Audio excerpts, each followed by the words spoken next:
Hello students, कल से हमने निर्देशांक ज्यामिति वाली एक्सरसाइज स्टार्ट की थी और उसमें हमने देखा था कि आयतीय या फिर जिसे कार्तीय भी बोलते हैं उस निर्देशांक तंत्र में आप किसी बिंदु को किस तरह से व्यक्त कर सकते हैं। और उसमें मैंने आपको कुछ क्वेश्चंस दिए थे जो उस बिंदु से संबंधित थे।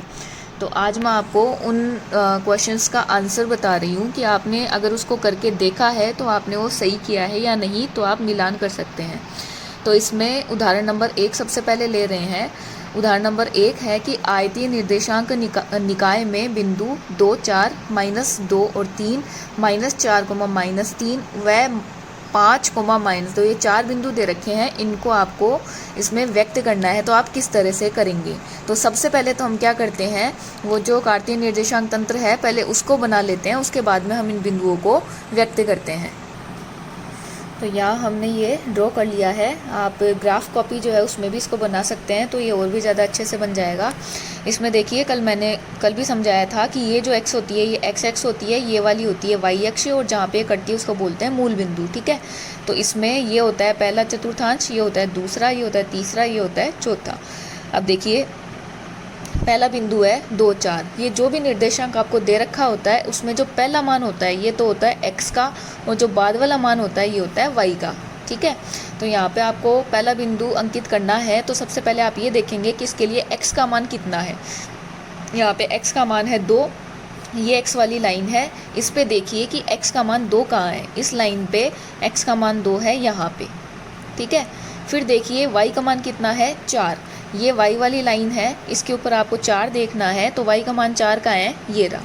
अब इसको इधर से अगर बढ़ाएं, इसको इधर से बढ़ाएं, तो ये एक ऐसी जगह होगी जहाँ पे ये दोनों मिलेंगे। वहाँ पे आप क्या करेंगे, बिंदु अंकित कर लेंगे, एक छोटा सा गोला लगा देंगे और यहाँ पे आप लिख देंगे 2,4। तो ये हमारा पहला बिंदु अंकित हो गया। उसके बाद देखते हैं दूसरा बिंदु।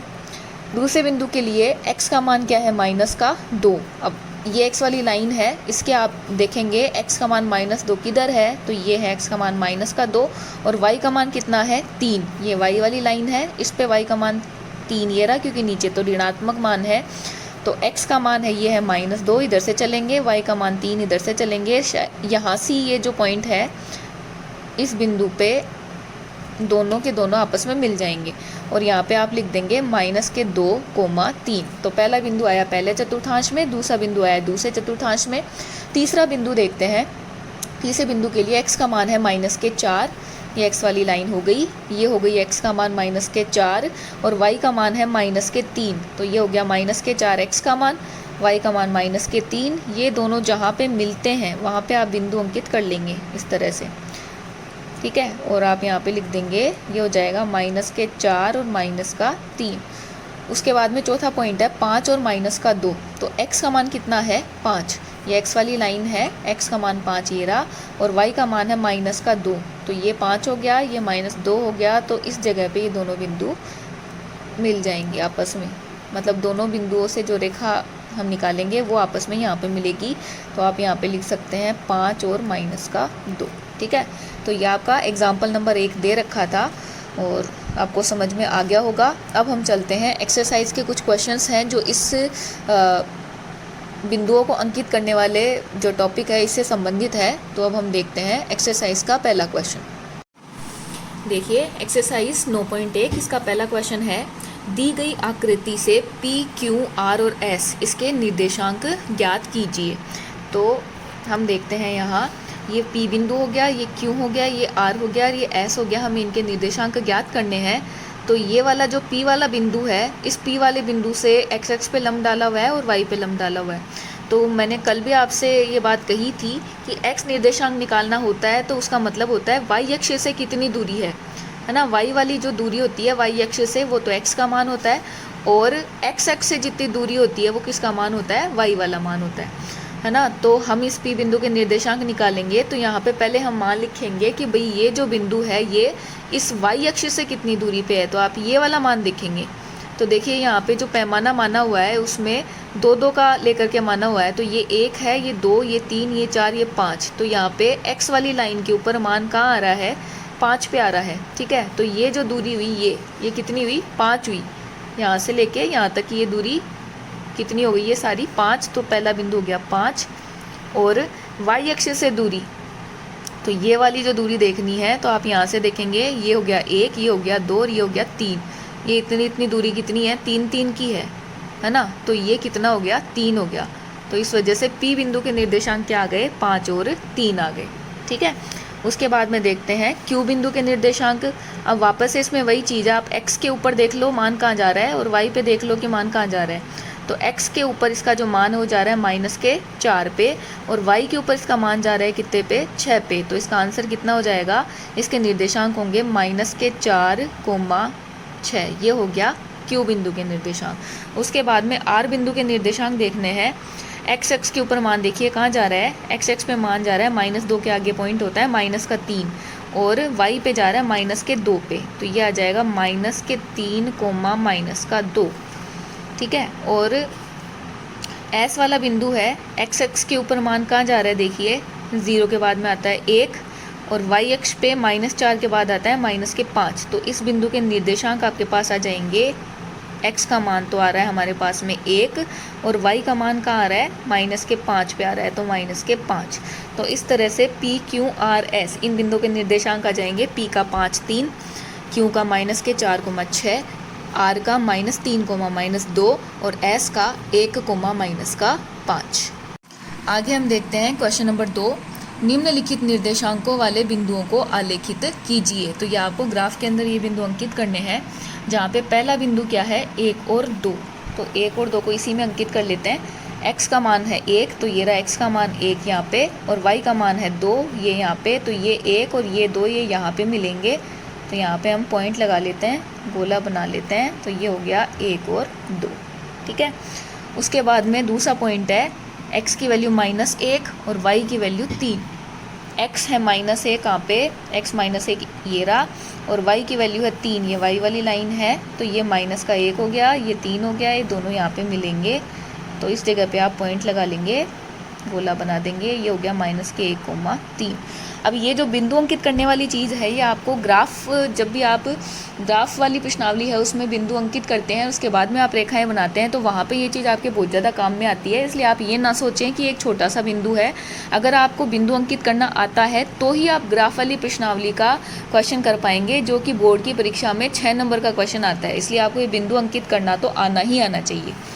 उसके बाद में तीसरा बिंदु है, x की वैल्यू -2 और y की वैल्यू -4।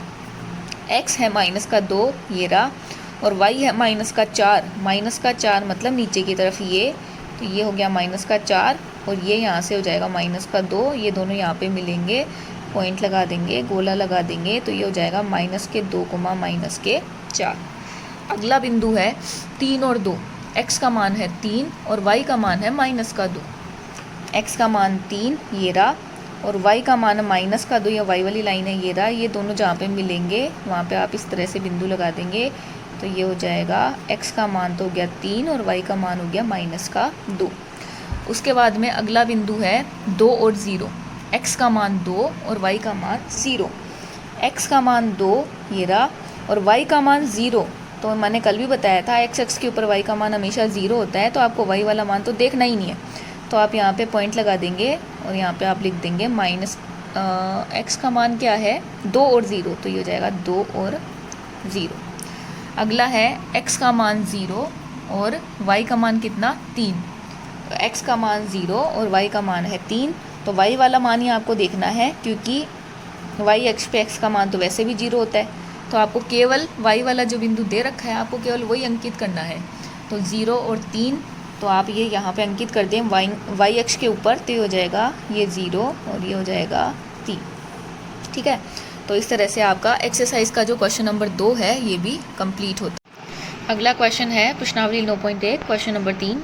आयतीय निर्देशांक अक्षों को लेते हुए बिंदु O 00, P 30, R 04 को आलेखित कीजिए, और यदि OPQR एक आयत हो तो बिंदु Q के निर्देशांक ज्ञात कीजिए। आपको यहाँ पे बिंदु दे रखे हैं 3, और साथ में ये बता रखा है कि ये जो बिंदु है वो एक आयत के शीर्ष हैं, और चौथे बिंदु के निर्देशांक आपसे पूछे गए हैं। तो सबसे पहले बिंदु O 00, तो जैसा कि पहले मैंने आपको बताया था, ये मूल बिंदु है, तो ये पहले से हमने व्यक्त कर रखा है। अगला बिंदु है P जिसके x निर्देशांक है 3 और y निर्देशांक है 0। तो y 0 मतलब केवल x वाला बनाना है, और x वाला बनाना है, y 0 है तो x के ऊपर y हमेशा 0 ही होता है। तो x का मान 3 कहाँ पे है, x का मान 3 ये रहा। ठीक है, तो आप यहाँ पे लिख देंगे P बिंदु और इसके निर्देशांक क्या हो गए 3 और 0।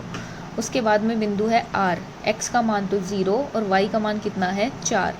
तो x का मान 0 आपको बनाना नहीं है, y का मान 4। तो y वाली जो x होती है उसके ऊपर x का मान वैसे भी 0 ही होता है।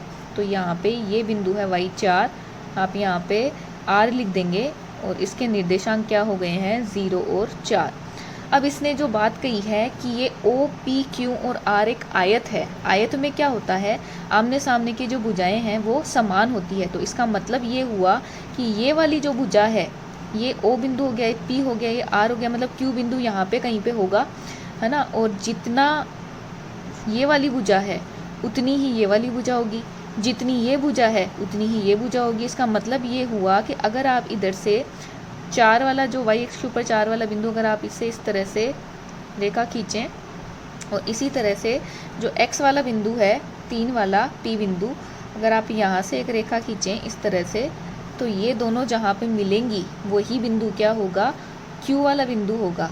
ठीक है, और इसके निर्देशांक क्या होंगे, ये x निर्देशांक हुआ यहाँ से यहाँ तक का, तो ये तो कितना हो गया 3 हो गया, और ये हो गया यहाँ से यहाँ तक का y निर्देशांक, यहाँ कहाँ पे जा रहा है, ये 4 पे जा रहा है, तो ये हो गया 4। ठीक है, तो Q वाला जो बिंदु है इसके निर्देशांक हमारे पास में क्या आ जाएंगे, इसके निर्देशांक हमारे पास में आ जाएंगे 3 और 4, मतलब x का मान तो हो जाएगा 3 और y का मान हो जाएगा 4। तो ये आपका क्वेश्चन नंबर जो 3 है ये कंप्लीट होता है। नेक्स्ट है क्वेश्चन नंबर 4, बिंदुओं -1 0 1 0 1 1 0 2 -1 और 1, ये 5 बिंदु दिए हुए हैं। इन पांचों बिंदुओं को आपको आलेखित करना है और इन्हें क्रम से मिलाने पर कौन सी आकृति प्राप्त होती है, ये इसने क्वेश्चन पूछा है।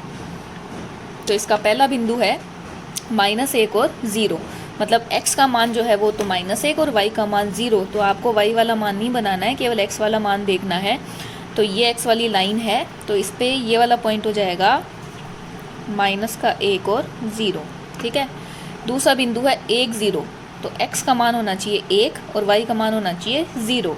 तो x का मान 1 और y का मान 0, y तो देखना नहीं है, क्यों, क्योंकि x पे वैसे ही y 0 होता है।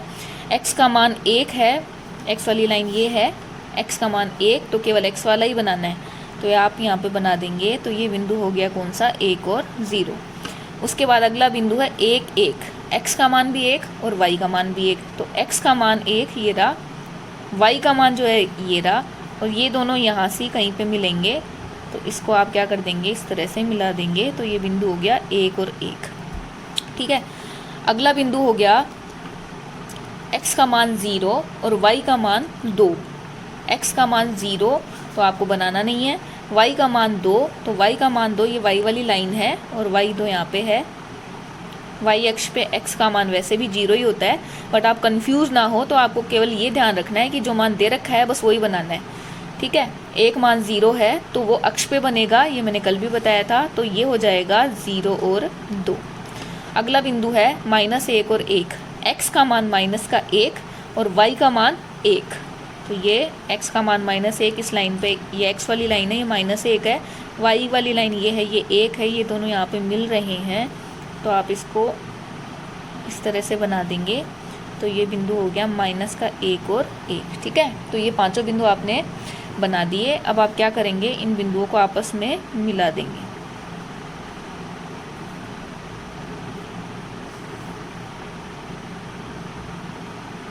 ठीक है, तो इन बिंदुओं को आपने आपस में मिला लिया।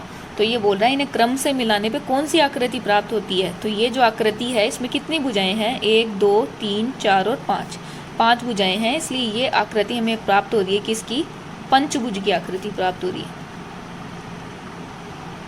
ठीक है, तो इसी के साथ आपका ये क्वेश्चन नंबर जो 4 है ये कंप्लीट होता है।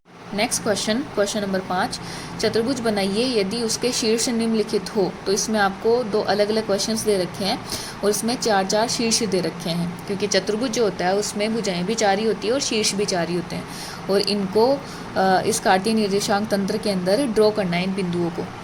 ठीक है, तो ये हम देख लेते हैं। पहला बिंदु है, पहले का पहला पार्ट जो है, तो x का मान है 1 और y का मान भी है 1, तो x 1 ये रहा और y वाला जो मान है 1 ये रहा। जब ये दोनों जहाँ पे मिलते हैं वो बिंदु यहाँ पे हमने अंकित कर दिया, ठीक है। तो ये बिंदु हो गया 1,1। इसी तरह से दूसरा बिंदु है, x का मान तो 2 और y का मान 4, तो x का मान है 2, x वाली लाइन ये है, ये y वाली लाइन है, तो x वाला मान 2 ये रहा और y वाली लाइन ये है, तो y वाला मान ये रहा। ये दोनों जहाँ पे मिल रहे हैं इनको हमें मिलाना है, तो ये यहाँ पे मिलेंगे, ठीक है। तीसरा बिंदु है, x का मान है 8, ये x वाली लाइन है, ये रहा 8 और y का मान है 4, तो ये 8 x वाला मान, y पे ये 4 और इसको हमने आगे बढ़ाया इधर, इधर भी आगे बढ़ाया, ये जहाँ पे मिलेंगे वहाँ पे हमने बिंदु अंकित कर दिया, ठीक है। और चौथा बिंदु है, x का मान है 10 और y का मान है 1, तो x का मान है 10 ये रहा और y का मान 1, तो y का मान 1 यहाँ पे कहीं बनेगा ये, ठीक है। तो ये बिंदु हो गया 10 1, ये वाला बिंदु हो गया 8 4, ये वाला बिंदु हो गया 2 और 4 और ये वाला बिंदु हो गया 1 और 1। और जब आप इनको आपस में मिला देंगे,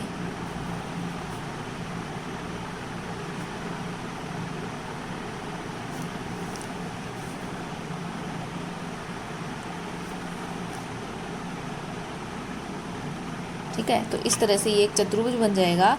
और ये चतुर्भुज किस तरह का है ये भी बताना है, तो ये एक चतुर्भुज है समलंब चतुर्भुज। और क्यों है समलंब चतुर्भुज? क्योंकि एक ऐसा चतुर्भुज जिसमें भुजाओं का कोई भी एक जोड़ा परस्पर क्या हो, समांतर हो, उसे हम क्या बोलते हैं, समलंब चतुर्भुज बोलते हैं। तो ये जो हमने चित्र बनाया है इसमें भुजाओं का एक जोड़ा, ये वाला जो जोड़ा वो तो है समांतर और जो दूसरा जोड़ा है ये समांतर नहीं है, तो इसलिए ये किस तरह का चतुर्भुज हुआ, समलंब चतुर्भुज। अब हम देख लेते हैं इसी का पार्ट सेकंड। इसका पहला निर्देशांक जो है, पहला बिंदु, उसके निर्देशांक -2 और 2, तो x का मान -2 ये रहा और y का मान -2 ये रहा। ये दोनों यहाँ पे मिलते हैं, तो आपने यहाँ बिंदु अंकित कर लिया, तो ये हो जाएगा -2 और -2। फिर x का मान है -4, तो ये x वाली लाइन है, ये -4 और y का मान है 2, तो y वाली लाइन ये है, तो ये दोनों यहाँ पे मिलेंगे, तो यहाँ हमने पॉइंट लगा लिया, तो ये हो गया -4 और 2, ठीक है। फिर तीसरा बिंदु है, x का मान -6 और y का मान -2, x वाली लाइन ये है, ये x का मान -6 हो गया और y का मान -2, तो ये -6 ये -2 इसी लाइन में आगे ये यहाँ पे बिंदु बनेगा, हमने लिख लिया -6 और -2।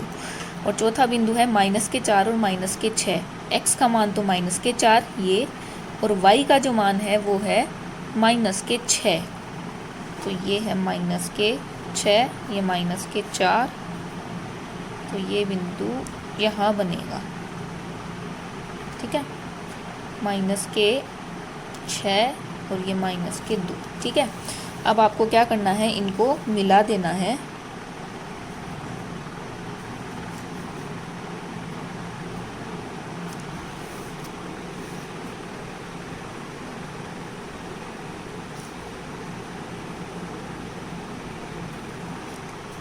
ठीक है। ये हमने इस तरह से इसको मिला दिया। तो अब ये पूछ रहा है कि ये किस तरह की आकृति में प्राप्त हो रही है, चतुर्भुज के जैसी प्राप्त हो रही है और ये किस तरह का चतुर्भुज है ये भी हमें बताना है। तो ये जो चतुर्भुज है ये चतुर्भुज समचतुर्भुज है,